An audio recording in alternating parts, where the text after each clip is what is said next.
शैलेंद्र मिश्रा, शैली जी राजनीतिक विश्लेषक हमारे साथ जुड़ चुके हैं। आप दोनों मेहमानों का मैं बहुत बहुत स्वागत करती हूँ देश न्यूज में।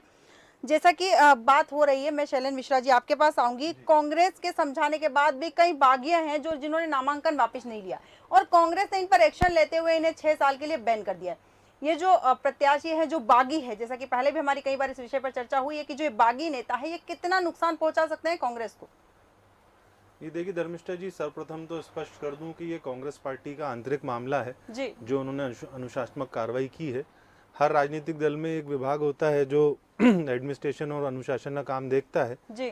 कांग्रेस ने भी देर सवेर निर्णय लिया है। अब ये दरअसल कितना नुकसान पहुंचाएंगे तो समय तय करेगा जी। और कहीं ना कहीं इससे ये भी स्पष्ट होता है कि मान मनोबल का जो काम था वो कितना हद तक चला जी। क्योंकि अगर हम देखें पिछले 5 वर्षों में तो कांग्रेस में एक शब्द इस्तेमाल कर रहा हूँ, नहीं करना चाहिए, डर रहा था एक जी। जरा में विरोध हो जाता था जी। जरा में प्रदर्शन शुरू हो जाते थे, कुर्ते फट जाते थे, कहीं कुछ होता था। जी। एक जो बहुत अच्छी बात हमको नजर आती है पिछले 5 वर्षों में, जब से मध्य प्रदेश में कमलनाथ जी ने कमान संभाली है कांग्रेस पार्टी की, मेरा व्यक्तिगत आकलन है, हो सकता सब लोग उससे सहमत ना हो, जी। जी। तब से अनुशासन पे उन्होंने बहुत अच्छा काम किया। जी। चाहे हम 2018 का चुनाव देखें, उसमें भी लोग बागी हुए थे, उसमें भी कार्रवाई कमलनाथ जी के समय पे हुई थी जी। और इस बार भी हुई है। और आप देखिए जब कांग्रेस का धुआंधार प्रचार प्रसार शुरू हो गया था जी।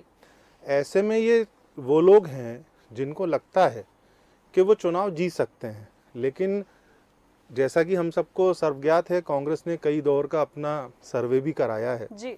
उनके क्षेत्रीय लोगों में भी उन्होंने संतुलन बनाया है। हम कांग्रेस पार्टी के प्रदेश अध्यक्ष को कई बार मीडिया में सुनते हुए नजर आए, हम लोग भी उन प्रेस कॉन्फ्रेंस में मौजूद रहते थे जी। उनका स्पष्ट कहना था कि कोई भी उनके यहाँ जो आयातित नेता था जी। तो वो हमेशा एक सवाल के जवाब में कहते थे कि मेरा लोकल का जो संगठन है, जिस जिले का जो भाजपा का नेता या किसी अन्य दल का नेता कांग्रेस में शामिल हो रहा है, अगर मेरा उस जिले का जो संगठन है जिला कांग्रेस जी। अगर वो सहमति देगी तभी हम किसी को आगे टिकट देंगे। अब अभी आपके आज के कार्यक्रम में बहुत अच्छा विषय ये जो रखा है, इसमें आप जो कार्रवाई की बात कर रही हैं और पूछ रही हैं, देखिए मेरा ऐसा मानना है कि कमज़ोर किसी को नहीं आंकना चाहिए जी। राजनीतिक माहौल जो है इस वक्त वैसे ही मध्य प्रदेश का काफ़ी स्ट्रांग चल रहा है, दोनों ही दल जो हैं बराबरी से लगे हैं। बिल्कुल।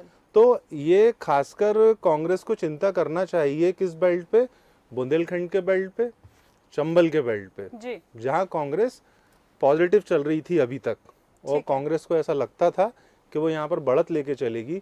तो मेरा व्यक्तिगत मानना है कि अगर 6 वर्षों के लिए किसी के ऊपर कार्रवाई की है, उसको निष्कासित किया है, तो पुनः कांग्रेस को प्रयास करके ऐसे लोगों को मनाना चाहिए, खासकर जो पूर्व विधायक हैं, क्योंकि देखिए जो 5 साल या 10 साल रह लेता है पद पे धर्मिष्ठा जी, उसका एक पर्सनल फॉलोअर्स का एक बड़ा स्ट्रॉन्ग ग्रुप हो जाता है। बिल्कुल बिल्कुल शैलेंद्र जी, कि जब कोई एक क्षेत्र में रहता है और वहाँ जो पॉलिटिक्स वहाँ चलती है, उस समय उसका अपनी खुद की फैन फॉलोइंग हो जाती है, वोटर हो जाते हैं, अपनी खुद की फैन फॉलोइंग। ऐसे में अगर वो नाराज होते हैं तो वो कहीं ना कहीं पार्टी को नुकसान पहुंचाते हैं, चाहे वो एक सीट की बात हो।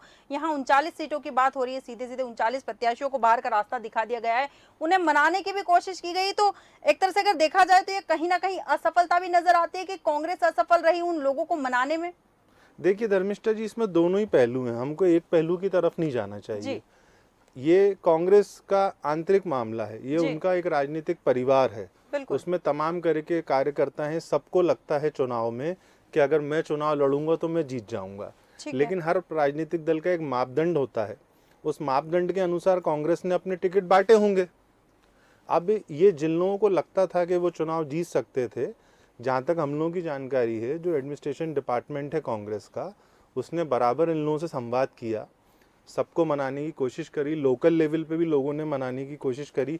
आप देखिए जिन जगहों पे टिकट बदले थे वहाँ पे कई जगह लोग मान गए हैं और कांग्रेस के अधिकृत प्रत्याशी का साथ दे रहे हैं। ठीक है। लेकिन जिन जगहों पे नहीं माने, मैं आपके दर्शकों को आपके चैनल के माध्यम से बताना चाहूँगा, अगर हम राजधानी भोपाल की बात करें और उत्तर भोपाल की बात करें, जहां पर कांग्रेस ने आतिफ अकील को टिकट दिया है, वर्तमान एमएलए के बेटे हैं आरिफ अकील जी के, और उनके जो सगे चाचा हैं आमिर अकील जी जो पूर्व पार्षद रहे हैं, बिल्कुल वो नहीं मान रहे हैं। जबकि हम बचपन से, मैं अपने बचपन से देखता हुआ आया हूँ कि आमिर अकील वो शख्स हैं जिन्होंने आरिफ अकील का 24/7 साथ दिया, ठीक है। वो पार्षद भी रहे, नगर निगम में भी रहे, MIC मेंबर भी रहे। ठीक है। और आरिफ अकील जी के जो एक बड़ा वोट बैंक है, बड़ा तबका है, वो अगर सीधे किसी से संवाद करता है तो आमिर अकील जी से करता है। अभी उनका परिवार का मैटर था, उन्होंने किसका नाम आगे बढ़ाया, कांग्रेस को भी स्टैंडिंग MLA की, पूर्व मंत्री की बात मानना पड़ी, क्योंकि आरिफ अकील कोई छोटा चेहरा तो है नहीं मध्य प्रदेश में अगर माइनॉरिटी की बात करते हैं। बिल्कुल बिल्कुल सही तो अब यहाँ पे आमिर अकील जी जो नहीं बैठे, धर्मिष्ठा जी 30 सेकंड में पूरी करता हूँ बात, ये इसके पीछे का जो अनुसंधान है जी, वो कांग्रेस को करना चाहिए। बिल्कुल कि किसकी शय पे नहीं बैठे या खुद के उसूलों पे आंच आ गई थी, बिल्कुल। तो ये अनुसंधान का विषय। अगर यहाँ पे नुकसान होता है, जैसे हम उत्तर भोपाल की बात करें, तो सीधा सीधा बीजेपी को फायदा। नासिर इस्लाम जो लड़ रहे हैं दूसरे कैंडिडेट, जिनको बाहर का रास्ता दिखाया, पूर्व में मिश्रा जी, आप ही के सवाल के साथ में संतोष जी के पास जाएं, उससे पहले अगर आप परमिशन दें तो बिल्कुल जो आम आदमी पार्टी के मिश्रा नेता जी, को आपने बुलाया है, बिल्कुल राघव पटेल जी को इस चर्चा में।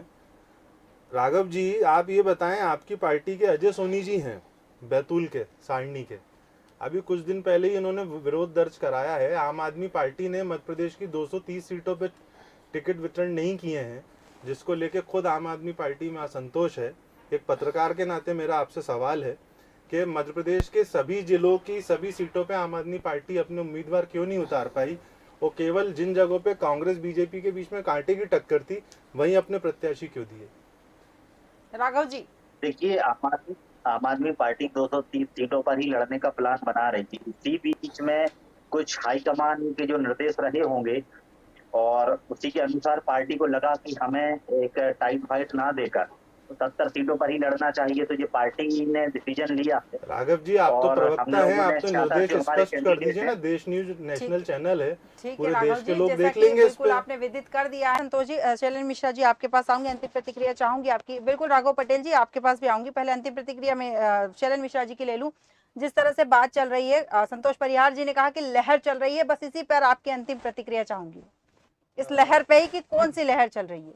अब देखिए धर्मिष्ठा जी, मैं आपका आज का जो विषय है उसके भी जो तकनीकी पहलू हैं उनको शॉर्ट में बताने का प्रयास करता हूं। और परिहार जी ने जो बात कही है, ये सम्माननीय प्रवक्ता हैं, कांग्रेस पार्टी के वरिष्ठ नेता हैं, तो वो जिस दल के हैं वो अपने दल की बात करेंगे, भारतीय जनता पार्टी हो या अन्य लोग हो वो अपने अपने दलों की बात करेंगे।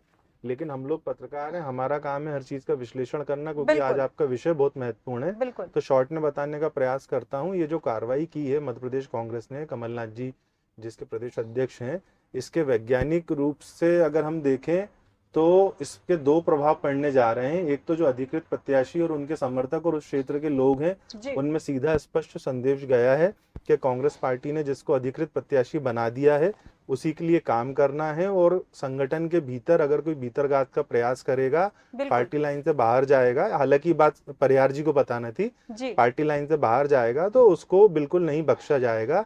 इससे एक बात स्पष्ट होती है धर्मिष्ठा जी, और खासकर भारतीय जनता पार्टी के जो मेहमान बैठे हैं वो भी इस बात को ध्यान दें कि कांग्रेस ने समय के साथ मध्य प्रदेश में जो परिवर्तन किया है अपने संगठन में, और कभी काडर और अनुशासन के लिए जो भाजपा जानी जाती थी वो बिल्कुल पिछड़ गई है। भीतरघात जो है बीजेपी के अंदर भी जम के हो रहा है। केंद्रीय मंत्री और प्रभारी के साथ भी जबलपुर संभाग में दुर्व्यवहार हुआ। हालत ये हो गई कि केंद्र में जो गृह मंत्री हैं और जो चाणक्य हैं भाजपा के, उनको महाकौशल जाकर अपने कार्यकर्ताओं को समझाने पड़ा। तो ये जो विरोधाभास की स्थिति है और जो विरोध है आंतरिक, ये दोनों ही दलों में है, चाहे बीजेपी हो, कांग्रेस हो, इवन आम आदमी पार्टी, बसपा को तो गिनिए मत, वो तो बिल्कुल सरेंडर कर चुकी है, आप सभी को मालूम है। बिल्कुल, चूंकि हमारे पास समय है, संतोष परिहार जी, शैलेंद्र मिश्रा शैली जी, दीपक नरवरिया जी और राघव पटेल जी, आप चारों मेहमानों का बहुत बहुत धन्यवाद हमारे साथ जुड़ने के लिए, चर्चा में शामिल होने के लिए। मध्य प्रदेश में कांग्रेस ने 39 बागियों को 6 साल के लिए पार्टी से निकाल दिया है, और नाम वापसी की आखिरी तारीख के एक दिन बाद ही कांग्रेस ने बड़ी कार्रवाई की। ये वो नेता है जो कांग्रेस से बगावत कर निर्दलीय और अन्य पार्टियों के टिकट पर चुनावी मैदान में डटे थे। अब देखना दिलचस्प होगा कि इसका नुकसान कांग्रेस को मिलता है या इसका फायदा भारतीय जनता पार्टी उठाती है। हमारे फिलहाल के कार्यक्रम में इतना ही। आप बने रहिए देश न्यूज के साथ। नमस्कार। कैंडिडेट जिनको बाहर का रास्ता दिखाया, बिल्कुल मिश्रा जी, आप ही के सवाल के साथ में संतोष जी के पास